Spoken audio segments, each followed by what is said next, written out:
నమస్తే. ప్రార్థన. ఓం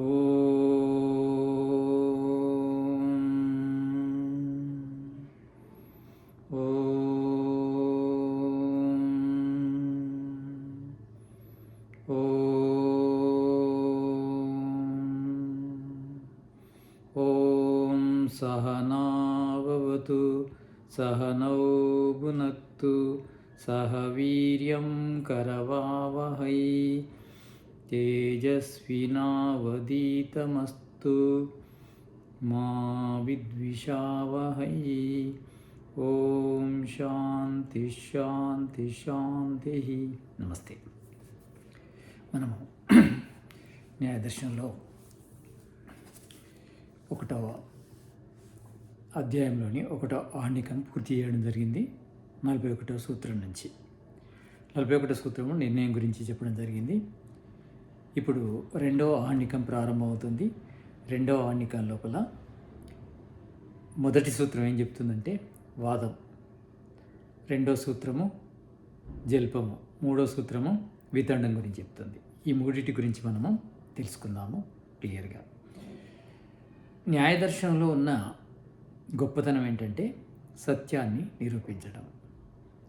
ఇది స్వార్థానికైనా పరార్థానికైనా పనికొస్తుంది. అంటే సత్యము నిర్ణయించడం అనేది అన్నిటికంటే చాలా ముఖ్యమైన విషయం. అంటే సత్యము నిర్ణయించకుండానే మనము ఒకదాన్ని పొందాలా వదలాలా అనే విషయం మనకు అర్థం కాదు.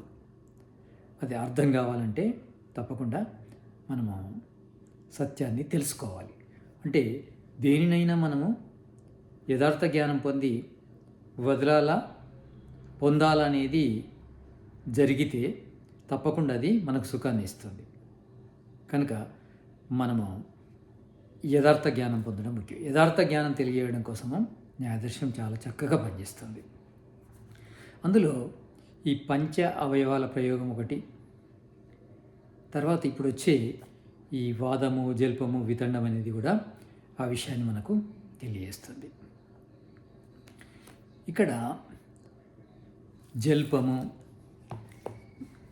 ఏంటి, వాదం ఏంటిది, వితండం ఏంటి, దేనికోసం ఇవి అంటే సాధారణంగా వాదము అయితే సత్యం కోసమే. సత్యాన్ని నిరూపించాలంటే తప్పకుండా పక్ష ప్రతిపక్షాలు ఉండాలి. పక్షము ప్రతిపక్షం లేకుండా సత్య నిర్ణయం అనేది జరగదు. సమాజం లోపల ఇప్పుడు అసత్యం ఉంది. అసత్యం ఎందుకుందంటే అసత్యాన్ని ప్రచారం చేసేవాళ్ళు ఉన్నారు. అసత్యాన్ని వాళ్ళు వాళ్ళకు అనుకూలంగా మార్చి చెప్తారు. ఇక్కడ మరి ఇంకొక పక్షం వాళ్ళు సత్యాన్ని చెప్తున్నారు. వాళ్ళు సత్యాన్ని చెప్తున్నారు, కానీ రెండో పక్షం వాళ్ళు వీళ్ళు చెప్పేది సత్యం ఏంటి, మేము చెప్పేది కూడా సత్యం అన్నారు అనుకోండి. అంటే మేము చెప్పేదే సత్యం అన్నారు అనుకోండి, అప్పుడు సమస్య వస్తుంది. ఒకరు ఎప్పుడైనా అంటే వ్యతిరేకమైన 2 సిద్ధాంతాలు కరెక్ట్ కావు. అంటే సిద్ధాంతాలు 2 కరెక్ట్ కావు కనుక మనకు అక్కడ ఏది కరెక్టో తెలుసుకోవాల్సిన అవసరం ఉంది. ఇక్కడ వాదము జల్పము వితండం అనే 3 రకాల చర్చలు జరుగుతాయి సమాజం లోపల. వాదం యొక్క ఉద్దేశం ఏముంటుందంటే సత్యాన్ని నిర్ణయించడం ఉంటుంది. జల్పం యొక్క ఉద్దేశం ఏంటిది, గెలుపు ప్రధానంగా ఉంటుంది అందులో. తర్వాత ఇక వితండం యొక్క ఉద్దేశం ఏముంటుందంటే ఎదుటి వ్యక్తిని ఓడించడం ఉంటుంది. ఇలా 2 పక్షాల్లో ఉండొచ్చు, ఒక పక్షంలో ఉండొచ్చు. వాదం కూడా పక్షం లోపల ఉండొచ్చు, ప్రతిపక్షం లోపల ఉండొచ్చు. జల్పం కూడా పక్షం లోపల ఉండొచ్చు, ప్రతిపక్షం లోపల ఉండొచ్చు. వితండము కూడా ఉండొచ్చు. అంటే ఇక్కడ జల్పము చేస్తున్నాడంటే అర్థం ఏంటిది, తాను గెలవాలని ప్రయత్నం చేస్తున్నాడు. వాదం చేస్తున్నాడంటే ఏంటి, సత్యాన్ని గెలిపించాలని ప్రయత్నం చేస్తున్నాడు. వితండం చేస్తున్నాడంటే అర్థం ఏంటిది, తాను ఎదుటి వ్యక్తిని ఖండించాలనుకుంటున్నాడు. ఇక్కడ వాదమే మంచిది, అని వాదం ఎలా చేయాలి అనే దానికి ఈ సూత్రం చెప్తుంది. ప్రమాణ తర్క సాధన ఉపాలంబ సిద్ధాంత అవిరుద్ధ పంచ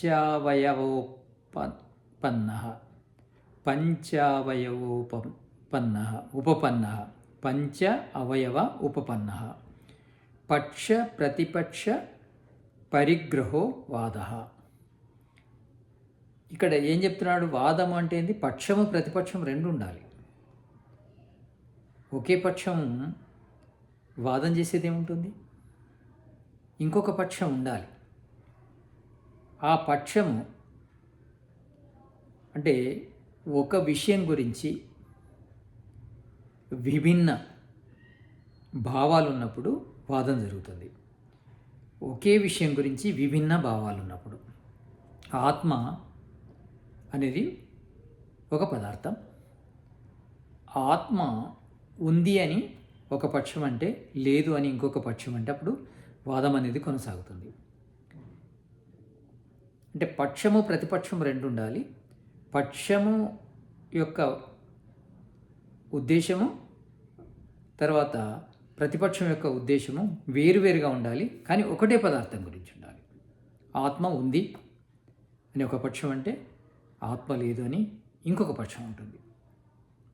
ఎవరికి వాళ్ళు పక్షం అవుతారు, వాళ్లకు ఎదుటిన్న వాళ్ళు ప్రతిపక్షం లేదా విపక్షం అవుతారు.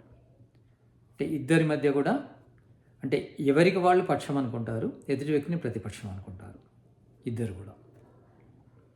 ఇక్కడ పక్షము ప్రతిపక్షము తప్పకుండా ఉండాలి వాదం లోపల. పక్ష ప్రతిపక్ష పరిగ్రహో వాద అంటే పక్షాన్ని ప్రతిపక్షాన్ని మనము అంగీకరించాలి, నమ్మాలి. అంటే తప్పకుండా ఇద్దరు రెండు పక్షాలను నమ్మాలి. నా పక్షం ఉంది, నీ పక్షం ఉందని. తర్వాత విషయము ఒకటే ఉండాలి, విరుద్ధ భావాలు కలిగి ఉండాలి. ఆత్మ ఉంది, ఆత్మ లేదు. ఆత్మ అనేది ఒకటే పదార్థం లోపల ఉంది. ఆత్మ అస్తి, ఆత్మ నాస్తి. ఆత్మ అనేది ఒకటే పదార్థం, ఉంది లేదు అనేటి రెండు భావాలు. ఒక పక్షం ఏముంటుంది? ఉంది అంటుంది. ఇంకొక పక్షం ఏముంటుంది? లేదు అంటుంది. ఇక్కడ పక్షము ప్రతిపక్షము లోపల ఈ వాదము ద్వారా సత్య నిర్ణయం జరిగితే దాన్ని ఏమంటారు? వాదం అంటారు. అంటే సత్య నిర్ణయం జరగాలి. ఇక్కడ ఇద్దరి ఉద్దేశము సత్య నిర్ణయం అయినప్పుడు సమస్య ఉండదు. కానీ ఒక పక్షం వాళ్ళు సత్యాన్ని గెలిపించాలనుకుంటున్నారు, ఇంకొక పక్షం వాళ్ళు గెలవాలనుకుంటున్నారు అనుకోండి. అప్పుడు ఈ కండిషన్స్, నిబంధనలు అనేవి చేంజ్ అవుతాయి వాదం లోపల. వాదం లోపల కొన్ని నిబంధనలు ఉన్నాయి. ఏంటి? ప్రమాణ తర్క, ప్రమాణాన్ని తర్కాన్ని ఉపయోగించాలి. సాధన ఉపాలంబ. సాధన అంటే తనను తాను స్థాపించుకోవడం, ఉపాలంబ అంటే ఎదుటి పక్షాన్ని ఖండించడం. ప్రమాణ తర్కాల ద్వారా సాధన తన యొక్క సిద్ధాంతాన్ని స్థాపించుకోవడం, ఉపాలంబ అంటే ఎదుటి వ్యక్తి యొక్క సిద్ధాంతాన్ని ఖండించడము ఉండాలి. ఇంకో కండిషన్ ఏంటంటే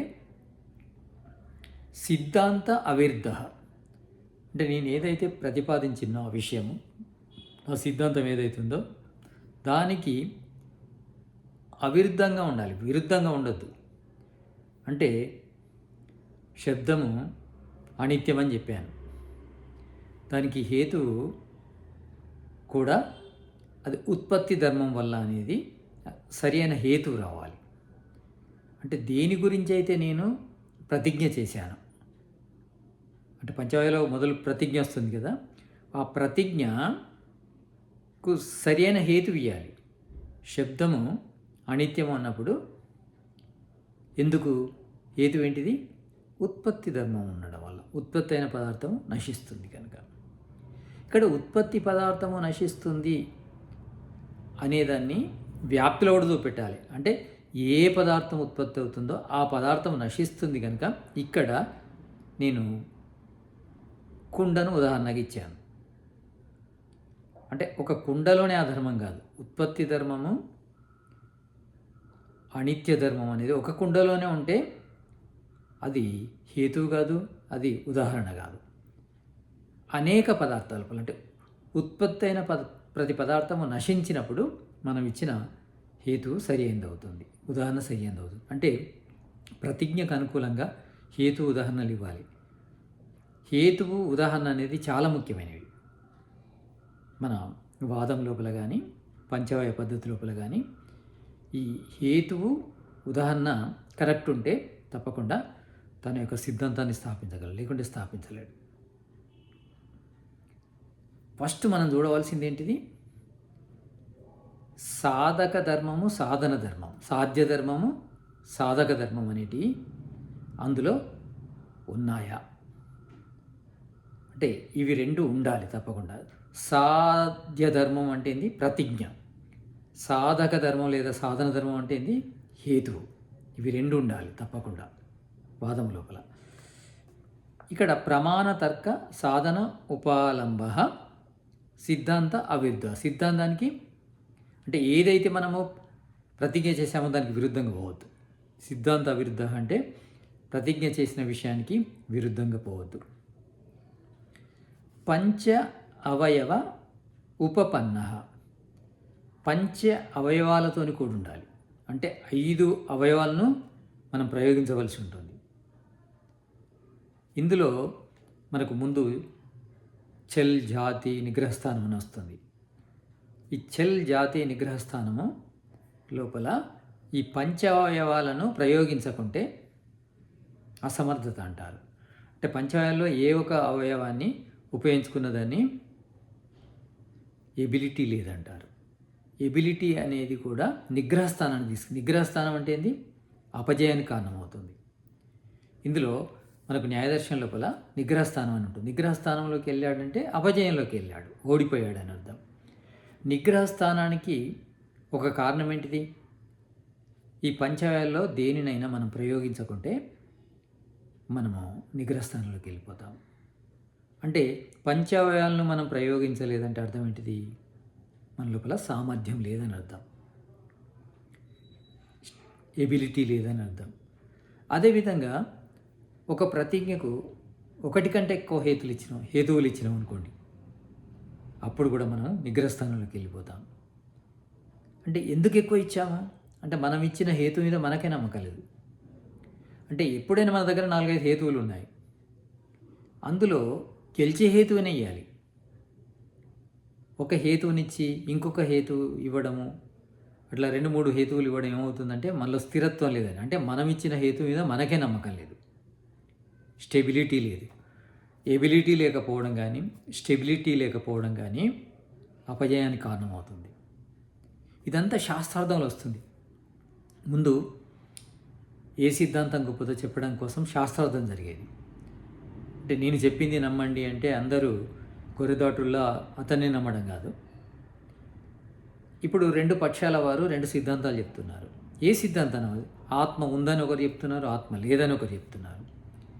దేని నమ్మాలన్నప్పుడు ఈ వాదం చేయవలసి ఉంటుంది. అంటే వాదం ఎందుకు? సత్యం కోసం, సత్యాన్ని నిర్ణయించడం కోసం. అలా చేసినప్పుడు మనకు విషయం అనేది బాగా అర్థమవుతుంది.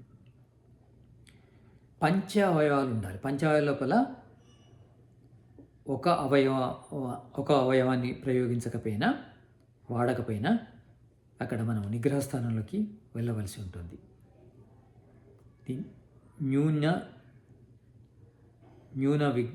లేదా న్యూన నిగ్రహస్థానం అంటారు. దీన్ని న్యూన లేదా హీన నిగ్రహస్థానం అంటారు.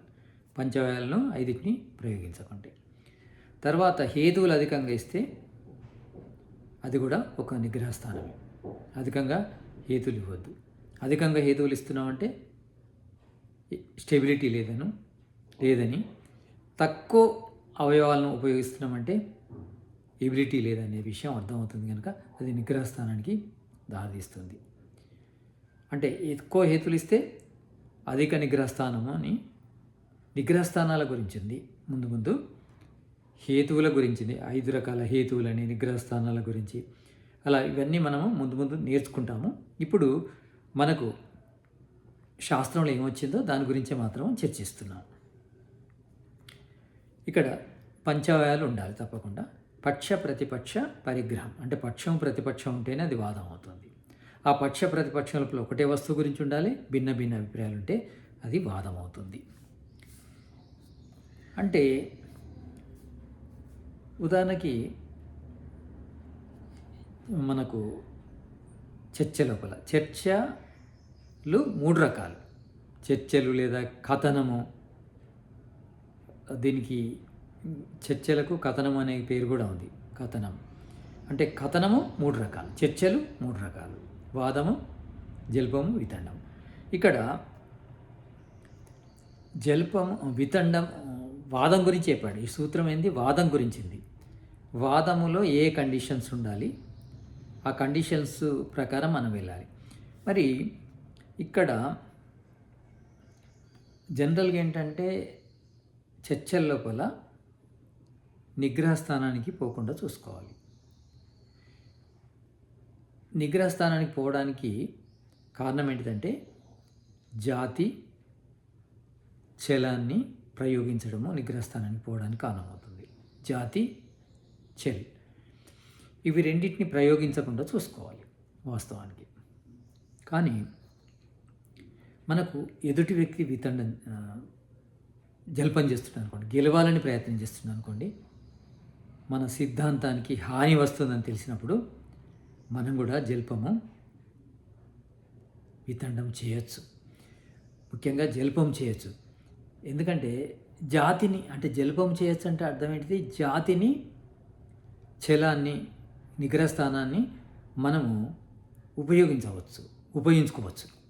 ఎందుకు? నిజానికి చెప్పాలంటే ఈ జాతి, చెల్ జాతి, ఈ నిగ్రహ స్థానం అనేటివి మంచివి కావు, ఇవి ముళ్ళ లాంటివి. కానీ ఒక చెట్టు మనకు ఫలాలు ఇస్తున్నప్పుడు దానికి ముళ్ళ పొదలు పెడతాం. ఎందుకంటే ఆ ఫలానికి నష్టం జరగకూడదని. అంటే కాయలు కానీ పిందెలు కానీ వస్తున్నప్పుడు, ఫ్లవరింగ్ కానీ వస్తున్నప్పుడు మనము చెట్టుకు ఒక కంప పెడతాం, మనం ముళ్ళ కంప పెడతాం. కారణం ఏంటిది? దానికి నష్టం జరగద్దని.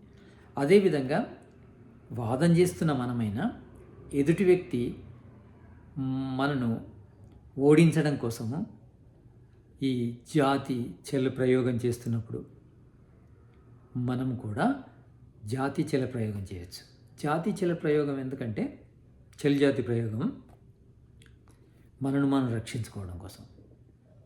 మనం వాదం చేసి ఎదుటి వ్యక్తిని ఖండించాలంటే మొదలు మనము రక్షించుకోగలగాలి, లేకుంటే మనం సత్యాన్ని స్థాపించలేము. కనుక అప్పుడు మనము ఈ చెల్ జాతి యొక్క ప్రయోగము చేయవచ్చని శాస్త్రంలో చెప్పడం జరిగింది, భాషల లోపల. అంటే మనము సత్యాన్ని స్థాపించడం కోసం చేసే ప్రయత్నం ఇది. మన పక్షము సత్యమైనప్పుడు మనము చెల్ జాతిని ప్రయోగిస్తే మనం నిగ్రహస్థానంలోకి వెళ్ళాం. ఉదాహరణకి వాదం జరుగుతుంది. అక్కడ వాదం అంటే ఏంది? సత్యాన్ని నిరూపించే ప్రయత్నం జరుగుతుంది.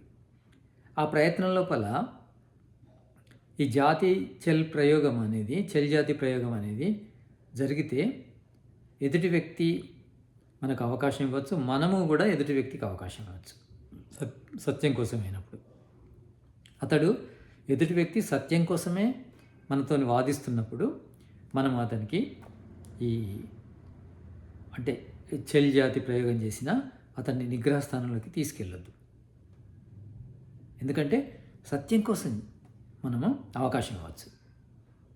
కానీ అదే జల్పం లోపల జల్పం చేసే వ్యక్తి అంటే వాది కాదు, జల్పం చేసే వ్యక్తి తాను ఈ చెల్ జాతి ప్రయోగం చేస్తే నిగ్రహ స్థానంలోకి తీసుకెళ్ళచ్చు, నువ్వు ఓడిపోయినావని మనం ప్రకటించవచ్చు. ఇవన్నీ శాస్త్రార్థానికి సంబంధించిన విషయాలు. శాస్త్రార్థాలు జరిగినన్ని రోజులు సమాజం లోపల సత్య సిద్ధాంతాలు అనేటివి వెలిసినాయి. శాస్త్రార్థం దూరం అయింది. అంటే శాస్త్రార్థం లేనప్పుడు ఎవరికి తోచింది వాళ్ళే సత్యం అనుకుంటారు. శాస్త్రార్థం జరిగినప్పుడు ఇరుపక్షాల వారు కూడా సత్యాన్ని అనుసరిస్తారు. ఇది మనకు వాదానికి సంబంధించిన సూత్రము. వాదము లోపల 2 పదార్థాలు తీసుకొని, ఉదాహరణకి ఆత్మ నిత్యము, తర్వాత మనసు అనిత్యం అన్నాం అనుకోండి. ఇక్కడ ఉత్పత్తి అయిన పదార్థం నశిస్తుంది, తర్వాత ఉత్పత్తి కాని పదార్థం నశించదు. రెండిటికి 2 కరెక్ట్ అవుతాయి. లేదా బుద్ధి అని తీసుకున్నాం అనుకోండి, బుద్ధి అనిత్యం, ఆత్మ నిత్యం అనుకున్నాం. అక్కడ వాదం ఏం లేదు. ఇక అయినా 2 పదార్థాల్లో ఒకటే పదార్థం లోపల విరుద్ధ భావాలుంటే వాదం అవసరం ఉంటుంది. కానీ 2 పదార్థాల లోపల విరుద్ధ భావమే, అంటే బుద్ధి లోపల నిత్యత్వం లేదు, ఆత్మ లోపల అనిత్యం లేదు. అంటే ఆత్మలో ఉన్న గుణానికి బుద్ధిలో ఉన్న గుణానికి విరుద్ధ భావం ఉంది, కానీ పదార్థాలు వేరు కనుక అక్కడ వాదము అవసరము లేదు. ఇది వాదం గురించి. ఇక జల్పం అంటే ఏంటి? 2వ సూత్రం చెప్తుంది. 1వ అధ్యాయము 2వ ఆణ్ణికము 2వ సూత్రం ఏం చెప్తుందంటే, ఏదోక్తోపపన్న చల జాతి నిగ్రహస్థాన సాధనోపాలంబో జల్ప. ఏదోక్తోపపన్న చల జాతి నిగ్రహస్థాన సాధన ఉపలంబో జల్ప. జల్పం అంటే ఏంది? ఏదోక్తం అంటే పోయిన కండిషన్సే ఉంటాయి. వాదంలో ఉన్న కండిషన్స్. వాదంలో ఏం కండిషన్స్ ఉన్నాయి? ప్రమాణము తర్కము ద్వారా సాధన ఉపాలంబము చేయాలి. సాధన అంటే మన సిద్ధాంతాన్ని స్థాపించడం, ఉపాలంబం అంటే ఎదుటి వారి యొక్క సిద్ధాంతాన్ని ఖండించడం. సిద్ధాంతానికి అవిరుద్ధంగా ఉండాలి. దీనిలో కూడా అదే కండిషన్ ఉంటుంది. పంచ అవయవాల ఉపపన్నం ఉండాలి. అంటే పంచ అవయవాలను 5టిని ప్రయోగించాలి. పక్ష ప్రతిపక్ష పరిగ్రహం. పక్షం ఉంటుంది, ప్రతిపక్షం. జల్పంలో కూడా పక్షం ఉంటుంది, ప్రతిపక్షం ఉంటుంది. ఇందులో విశేషం ఏంటంటే, అంటే వాదములో ఉన్న లక్షణాలన్నీ ఉండి ఎక్స్ట్రా ఏముందంటే ఇందులో చల జాతి నిగ్రహస్థాన, చల ద్వారా జాతి ద్వారా నిగ్రహస్థానం ద్వారా సాధన ఉపలంబం అనేది జరుగుతుంది. సాధన ఉపాలంబము అనేది ఇందులో జల్పంలో ఉంటుంది. జల్పములో ఏముంటుందంటే సేమ్ వాదములో ఉన్నట్టే అన్నీ ఉంటాయి, కానీ ఇందులో అంటే సాధన అంటే తనను తాను స్థాపించుకోవడం కానీ, ఇతరులను ఖండించడం కానీ ఏ పద్ధతిలో చేస్తాడు? ఈ చలజాతి యొక్క ప్రయోగం ద్వారా, చలజాతి నిగ్రహస్థానాల ప్రయోగం ద్వారా చేస్తాడు. తనకు గెలవాలి ముఖ్యం, సత్యం కాదు. సత్యం కోసము చర్చించే వ్యక్తి ప్రమాణాలను, తర్కాన్ని తీసుకుంటాడు, పంచవాయాల ప్రయోగం చేస్తాడు. కానీ ఇతడు వాటిని తీసుకుంటూ కూడా ఈ చలజాతి నిగ్రహస్థానాల ప్రయోగం చేస్తాడు గెలవడం కోసం. ఇందులో జల్పం లోపల అడిషనల్గా ఏమున్నాయి? చల్ జాతి నిగ్రహస్థానం యొక్క ప్రయోగం ఉంది. అంటే కేవలము ఈ జల్పం చేసే వ్యక్తి చల్ జాతి నిగ్రహస్థానాల వల్లనే గెలుస్తాడా, ఇతరులను ఖండిస్తాడా అంటే అలానే కాదు. అతడు కూడా ప్రమాణాలను తీసుకుంటాడు, తర్కాన్ని తీసుకుంటాడు, పంచవాయాలను తీసుకుంటాడు. కానీ ఆయన గెలవడం కోసము ఈ చల్ జాతి నిగ్రహస్థానాల యొక్క ప్రయోగం చేస్తాడు. వీటి గురించి మనం చల్ జాతి నిగ్రహస్థానం గురించి ముందు సూత్రాల్లో నేర్చుకుందాము. దీన్ని జల్పం అంటారు.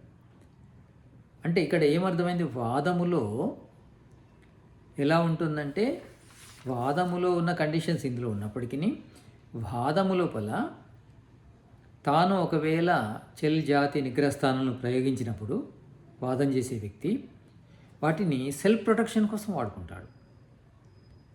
సెల్ఫ్ ప్రొటెక్షన్ కోసము వాడుకుంటాడు. కానీ ఆ చెల్ జాతి నిగ్రహస్థానాల ద్వారానే ఈ ఖండన మండన చేయడానికి వాడుకోడది. కానీ ఎప్పుడైతే మన సిద్ధాంతముకు హాని జరుగుతుందో అప్పుడు ఈ చెల్ జాతి నిగ్రహస్థానాల ప్రయోగం చేస్తాడు. ఇక్కడ ఈ దీంట్లో జల్పం లోపల తాను వీటిని కావాలని వాడుకుంటాడు. అందులో అచానక్ అనుకోకుండా వాడుకుంటాం, అంటే మనకు తెలియకుండానే వాడుకుంటాం. వాదన లోపల తెలిసి వాడుకోం. ఇక్కడ ఏంటంటే జల్పము చేసే వ్యక్తి కావాలని వాడతాడు. చెల్ జాతి నిగ్రహస్థానాల ప్రయోగం కావాలని వాడతాడు. అంటే ఎందుకు వాడతాడంటే ఎదుటి వ్యక్తిని ఓడించడం కోసం వాడతాడు, తనను గెలిపించుకోవడం కోసం వాడతాడు. అంటే ఇతని ఉద్దేశం ఎట్లుంటుందంటే ఖండన ద్వారా గెలవాలనుకుంటాడు. అంటే నిజానికి చెల్ జాతి నిగ్రహస్థానం అనేది ఎదుటి వ్యక్తిని ఖండించడానికి పనికొచ్చేటి. ఇతడు జల్పం చేసే వ్యక్తి వీటిని ఖండించడానికి వాడుకుంటాడు. మరి ఖండించడానికి వాడుకున్నప్పుడు తన యొక్క సిద్ధాంతాన్ని ఎలా స్థాపిస్తాడు అంటే, ఎగ్జాంపుల్ 2 గీతలు ఉన్నాయి. మన గీత చిన్నగా ఉంది, ఎదుటి వాళ్ళ గీత పెద్దగా ఉంది అనుకోండి. మనం గెలవాలంటే ఏం చేయాలి? ఎదుటి వాళ్ళ గీతను చిన్నగా చేయాలి. ఈ జల్పం చేసే వ్యక్తి కూడా ఇదే ప్రయోగం చేస్తాడు.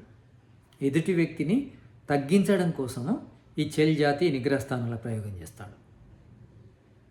కానీ వాదములో ఎలా ఉంటుందంటే, వాదములో తన గీత చిన్నగా ఉంటే, ఎదుటి వ్యక్తి గీత పెద్దగా ఉంటే తన గీతను పెంచే ప్రయత్నం చేస్తాడు. ఎదుటి వ్యక్తి గీతను తగ్గించే ప్రయత్నం, ఖండించే ప్రయత్నం చేయడు, తన గీతను పెంచే ప్రయత్నం చేస్తాడు.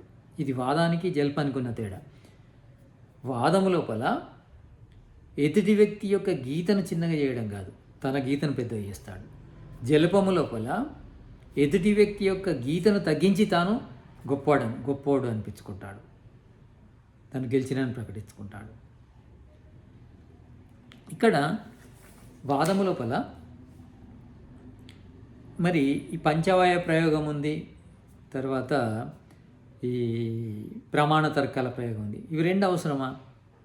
పంచవాయాల ద్వారానే మనము విషయాన్ని తెలిపొచ్చు కదా, సత్యమని. మరి ఇక్కడ ఇది మళ్ళీ ప్రమాణ తర్కం ఎందుకు తీసుకోవడం జరిగిందంటే, పంచవాయాల ద్వారా మనం కేవలము ఏం చేస్తాము అంటే మన సిద్ధాంతాన్ని స్థాపిస్తాం. ఇక్కడ ఖండన మండన అనేది ఉండదు. ఎవరి సిద్ధాంతాన్ని వాళ్ళు పంచవాయాల ద్వారా స్థాపించుకుంటారు. కానీ ఎదుటి వ్యక్తి ఓడాడు, తాను గెలిచాను అనే విషయం రాదు అక్కడ. కానీ ప్రమాణము తర్కము ఏం చేస్తాయంటే సాధన ఉపాలంబన అనేది కలిగిస్తాయి. ప్రమాణం తర్కం లేకుండా కేవలం పంచవాయాల ప్రయోగం ద్వారా ఈ ఎదుటి సిద్ధాంతాన్ని ఖండించినట్టు మన సిద్ధాంతాన్ని స్థాపించినట్టు కాదు. ప్రమాణం తర్కం ఉన్నప్పుడే అవుతుంది.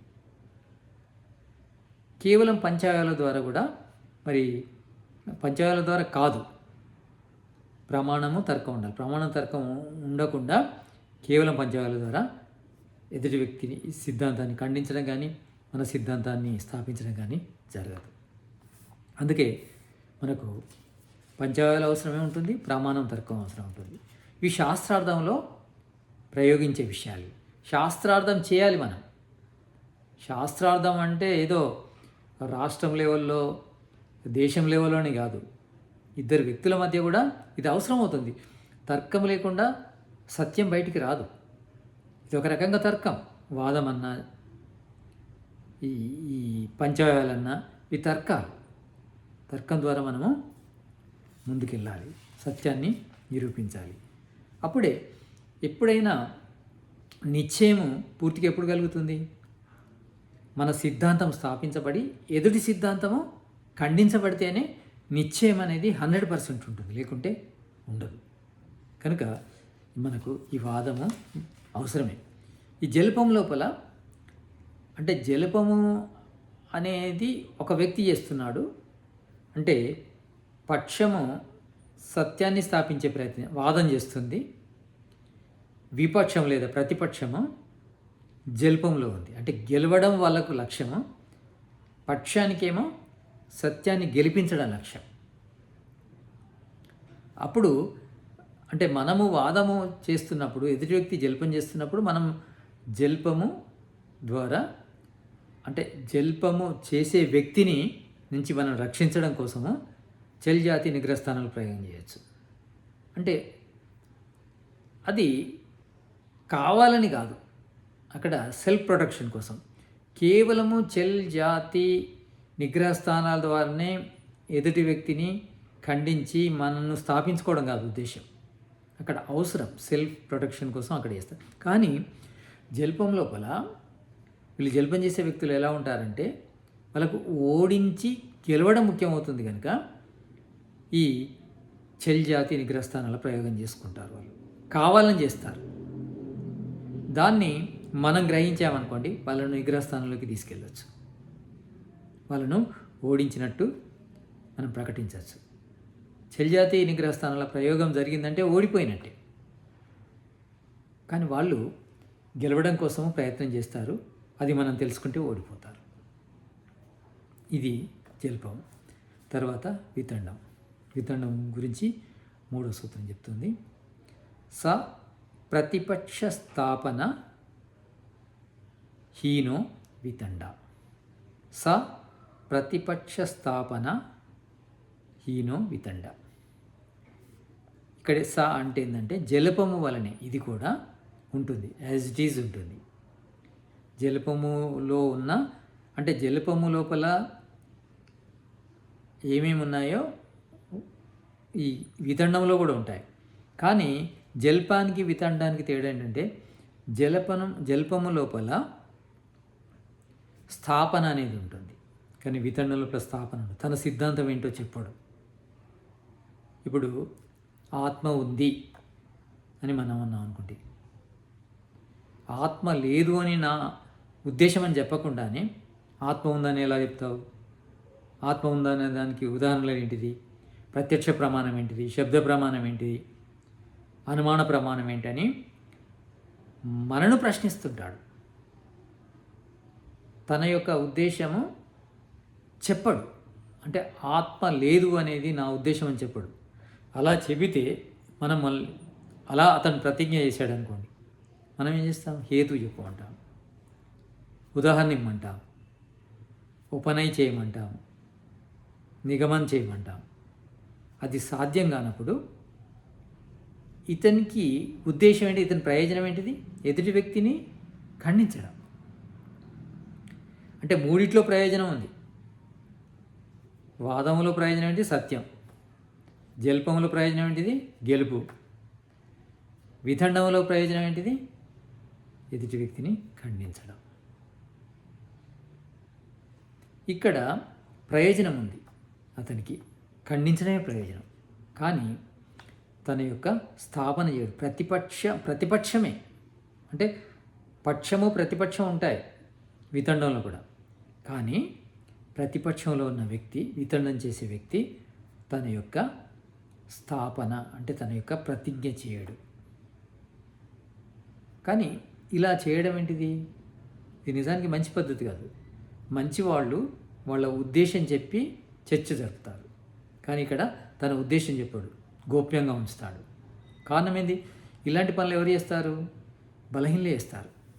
అంటే పిడికిల్ని మూసి ఉంచితే దీనిలో ఏముందో తెలియదు, తెరిస్తే తెలుస్తుంది ఏం లేదని. అంటే పిడికిలి మూసి ఉంచుతాడు వితండం చేసే వ్యక్తి. అంటే తన ఉద్దేశం ఏందో చెప్పాడు. ఎందుకు చెప్పాడంటే అతనిలో ఏమీ లేదు. అంటే తన యొక్క ఉద్దేశాన్ని స్థాపించడానికి తన దగ్గర సామర్థ్యం లేనప్పుడే అతడు వితండం చేస్తాడు. వితండం చేసి గెలవాలనుకుంటాడు. ఎందుకంటే ఒక 10 క్వశ్చన్లు అడిగాడు అనుకోండి, మనం ఆన్సర్ చెప్పినప్పుడు నువ్వు దేనికి ఆన్సర్ చెప్పలేదు కనుక నీ సిద్ధాంతం తప్పు అని